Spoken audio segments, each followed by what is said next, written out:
Thank you for allowing me to meet with you today by video. Jack and I had hoped it would be in person, but as you know, I'm in Washington, D.C. and I couldn't be there. I've been an elected official for more than 30 years. During those 30 years, I've seen my fair share of bills and programs, budgets, debates, initiatives, some effective, some not. But few are as valuable, principle-based, compassionate, and far-reaching as Healthy Families. This program truly empowers individuals and gives them the tools that they need to make decisions that benefit the health and well-being of their children. Doug, Healthy Families is the embodiment of the concept, an ounce of prevention is a pound of cure. I was deeply honored and truly surprised when Healthy Families Florida created the Daniel Webster Leadership Award.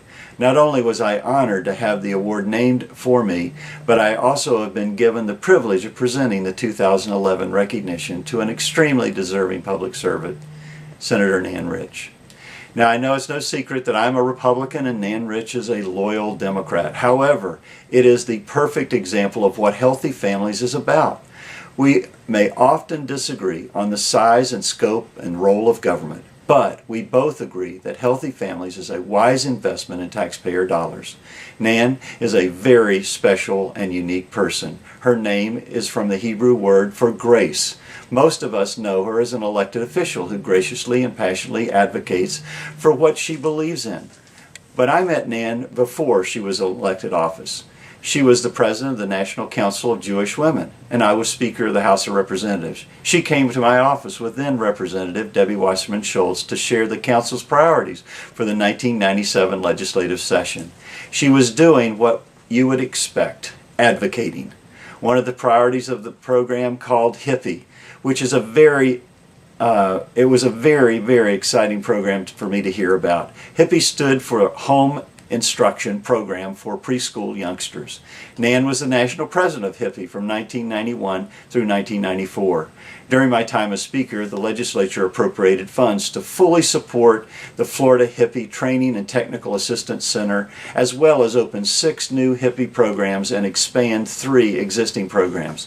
Together, we have watched with wonder and joy, and the state and national program grew and expanded, and now it is just a fantastic program that meets far more people than it did back in those days.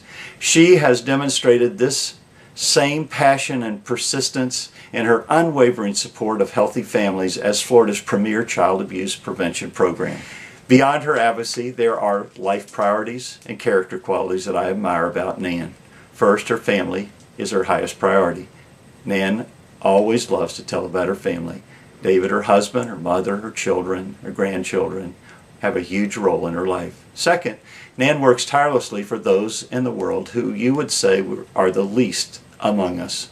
She is known for being an ardent supporter for children, the disabled, seniors, and the poor.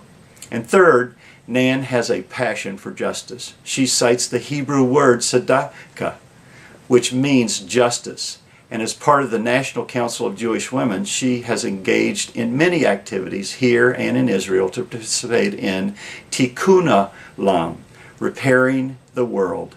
I want to mention a few of Nan's character qualities that I particularly admire. First, one who knows her will agree that determination is a part of her character and the reason for her success. When people tell her no, that's not really meaning no. That just means it's going to take a little bit longer to pass. Second, boldness. If she is passionate about a cause, she will boldly advocate and do whatever she can to see it accomplished. And finally, compassion. Nan carries in her heart the needs of the poor, the elderly, the disabled, and children wherever she goes. She always advocates out of love for those Floridians who are truly in need. This past session, I was in Congress, but peripherally, I was involved in selected state policy issues. Senator Negron listed 9 of Senator Rich's accomplishments on the Senate floor on the last day of session, one being maintaining the $18.1 million for Healthy Families. This is quite impressive for a member who served in the minority. I served in the minority for 16 years, and I know how hard that can be. And so, Senator Nan Rich, my friend, it is my pleasure and honor to present you today with the 2011 Leadership Award. You that are in the room with Nan, please join me in congratulating her for this well-deserved honor.